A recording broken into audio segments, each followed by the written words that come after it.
एक गांव में एक लड़का रहता था जिसका नाम था चंद्र। चंद्र बहुत ही अच्छा लड़का था। वो हमेशा दूसरों की मदद करता, गरीबों को दान देता, किसी के बुरा नहीं करता और अपने गुरु के द्वारा बताए गए नियमों का पालन करता।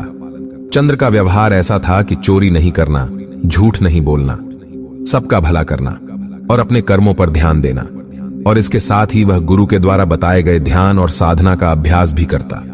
वह हर पूर्णिमा और अमावस्या पर पाठ पूजन करता और प्रवचन सुनता। ऐसे ही वह पूर्णिमा के दिन प्रवचन सुनने लगा और सुनते सुनते उसको सुबह हो गई, तो वह आश्रम से निकलकर पास ही के तालाब नहाने के लिए चला गया। उसी गांव में कुछ चोर चोरी करने के लिए गुस्से हुए थे।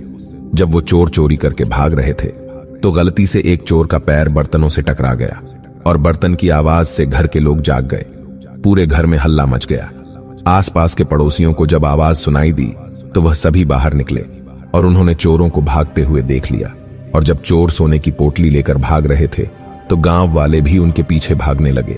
लेकिन जब चोरों को यह हो गया कि अब बचना संभव नहीं है, अब हम पकड़े जाएंगे, तो चोरों ने तालाब की तरफ भागते हुए सोने की पोटली को चंद्र की तरफ फेंक दिया और वहां से भाग गए।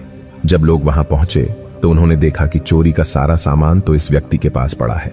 सभी लोगों ने चंद्र को चोर समझ लिया और उसको मारने पीटने लगे। वह कहता रहा कि मैं चोर नहीं हूं, मैं तो प्रवचन सुनकर आया हूं और यहां स्नान कर रहा था।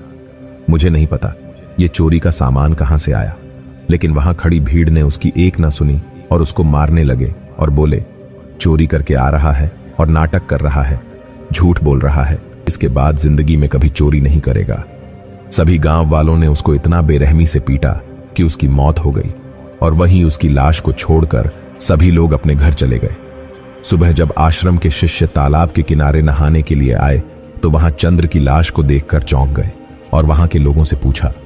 गांव वालों ने बताया कि चोरी करने के जुर्म में चंद्र को पीट पीट कर मार दिया। शिष्यों ने गुरु के पास जाकर सारी कहानी बताई और बोले कि उसको उस गलती की सजा मिली है जो उसने की ही नहीं थी। गुरु बैठे बैठे सारी कहानी सुन रहे थे। तभी एक शिष्य ने गुरु से एक सवाल पूछ लिया, गुरुजी, यह बात तो आप भी जानते हैं कि चंद्र कितना अच्छा लड़का था, वह कभी किसी का बुरा नहीं करता, फिर भी उसके साथ ही गलत क्यों हुआ? गुरुजी ने कहा, चंद्र इस जन्म में तो अच्छा लड़का था, लेकिन आज जो उसके साथ हुआ है यह उसी फल है जो उसने पूर्व जन्म में किए थे।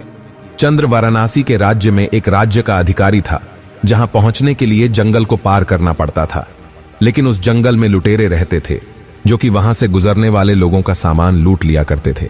व्यापारियों ने वहां के राजा से अपनी सुरक्षा की गुहार लगाई तो वाराणसी के राजा ने अपने उस अधिकारी को कुछ सैनिकों के साथ व्यापारियों से कुछ धन लेकर उन्हें जंगल पार कराने के लिए कहा। चंद्र अपने काम को पूरी ईमानदारी से कर रहा था। वह लोगों से कुछ धन को लेता और उन्हें सुरक्षित जंगल पार करवाता था।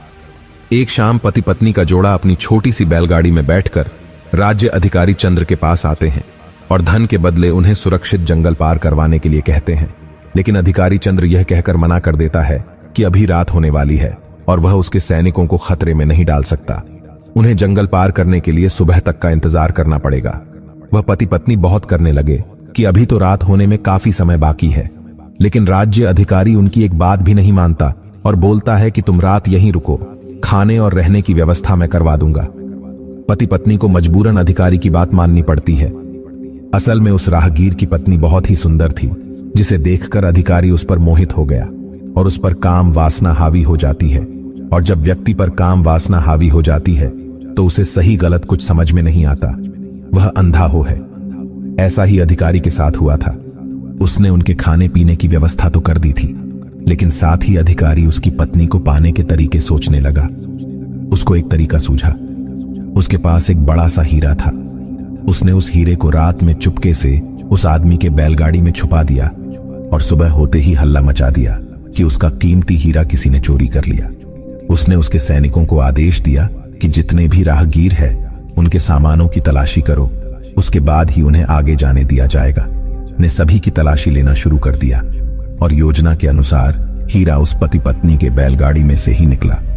अधिकारी सभी के सामने उस आदमी को मारने पीटने लगा और बोला, मैंने तेरे खाने पीने की व्यवस्था की और तूने मेरे साथ ही धोखा किया। उसके साथ ही उसके सैनिक भी उसको मारने पीटने लगे और पीटते पीटते उस राहगीर की वहीं मौत हो गई।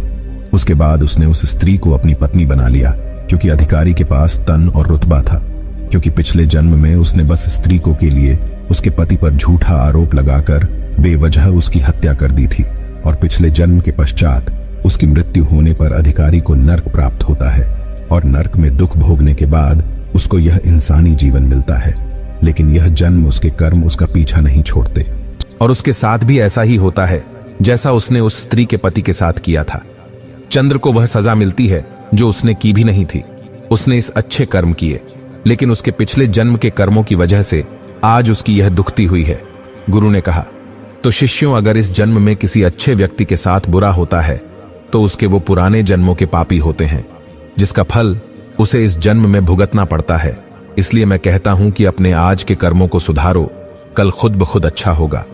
जय श्री राम।